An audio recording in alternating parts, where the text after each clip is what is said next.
কখনোই বন্ধ করা যাবে না ইন্টারনেট। বাংলাদেশে ইন্টারনেট শাটডাউনের অধ্যায় কি সত্যিই শেষ?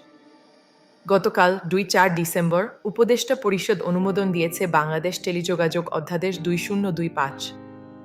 এই অধ্যাদেশে স্পষ্ট বলা হয়েছে, কোনো পরিস্থিতিতেই ইন্টারনেট ও টেলিযোগাযোগ সেবা বন্ধ করা যাবে না। আইনের নতুন ৯-৭ ধারার মাধ্যমে প্রশাসনিক আদেশে ইন্টারনেট বন্ধের সুযোগ কার্যত বাতিল করা হয়েছে। একই সঙ্গে ফিরেছে বিটিআরসির নিয়ন্ত্রক স্বায়ত্তশাসন আর জোরদার করা হয়েছে নাগরিকদের গোপনীয়তা ও বাকস্বাধীনতা সুরক্ষা। এই আইনে বিলুপ্ত করা হয়েছে এনটিএমসি। তার জায়গায় গঠিত হয়েছে centre for information support CIS, যা নিজে নজরদারি করবে না, শুধু অনুমোদিত সংস্থাকে কারিগরি সহায়তা দেবে। এখন থেকে আইনানুগ আড়িপাতার জন্য আধাবিচারিক কাউন্সিলের অনুমোদন বাধ্যতামূলক এবং এর উপর থাকবে সংসদীয় নজরদারি।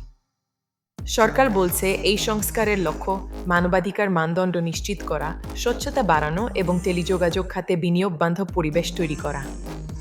ইন্টারনেট বন্ধ নয়, অধিকার সুরক্ষাই এখন অগ্রাধিকার। আপনার মতামত কি? কমেন্টে জানাতে ভুলবেন না। ধন্যবাদ।